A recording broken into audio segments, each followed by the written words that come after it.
High, তোমরা সবাই কেমন আছো গাইজ? আমি কিন্তু খুব ভালো আছি আর সবাইকে জানাই গুড মর্নিং। এখন বাজে হলো সকাল 6টা। আজকে সকাল 6টা থেকে ভিডিওটা স্টার্ট করছি। দেখো সকালে উঠে যা যা কাজ থাকে সেই সব তো করে নিচ্ছি। আর আজকে এক জায়গায় ডিউটি পড়েছি। প্রায় তো সবাই জানো যে আমি ডিউটি করি ফিল্ডে, কিন্তু আজকে আমাদের ফিল্ডের ডিউটি পড়ে নাই, আজকে আমাদের পড়েছে পরবের ডিউটি।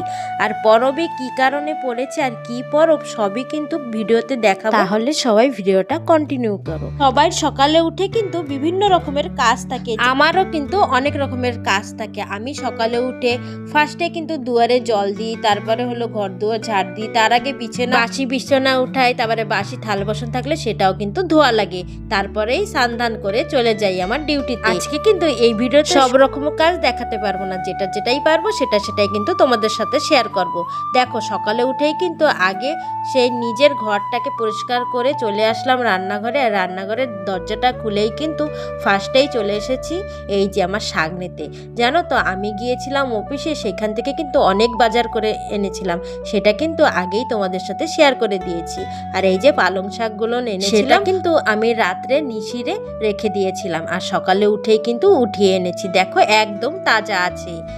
যাদের যাদের ফ্রিজ নাই তোমরা কিন্তু এইভাবে রাখতে পারো, একদম সবজি তাজা থাকবে আর শাক তো একদমই তাজা থাকবে।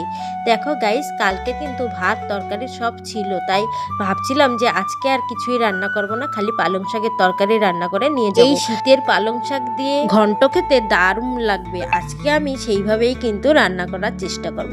দেখো সকালে কিন্তু সব কাজই প্রায় হয়ে গিয়েছে, এখন আমি দাঁত মাজছি, দাঁত মেজে মুখ টুক ধুয়ে স্নান করে তারপরে কিন্তু রান্না আরম্ভ করব।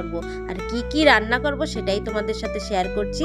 এই যে পালং শাকের ঘন্ট করার জন্য পালং শাকটা ভালো করে কেটে ধুয়ে রেখেছি, আর হলো আলু দেব, তার সাথে বড়ি দেব, আর একটু বেগুন দিলে ভালো লাগে, কিন্তু বেগুনটা আমি ইগনোর করছি, আমি খাই না, তার জন্যই দেব না।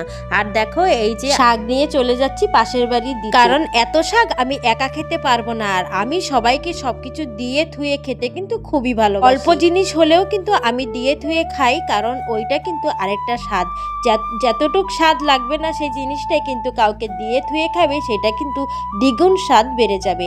তাও দিয়ে আসলাম, দিয়ে স্নান করে রান্না বান্না করে কিন্তু চলে এসেছি পরবে। দেখো গাইজ, আমাদের এই পরবে হলো সব ডিপার্টমেন্টের কিন্তু এইখানে ডিউটি পড়ে, যেমন আমাদের হলো মেডিকেল ডিপার্টমেন্ট, তাই গভর্নমেন্ট থেকে যা যা মেডিকেলের সুবিধা দেয় সেই সবই কিন্তু আমরা তুলে ধরেছি।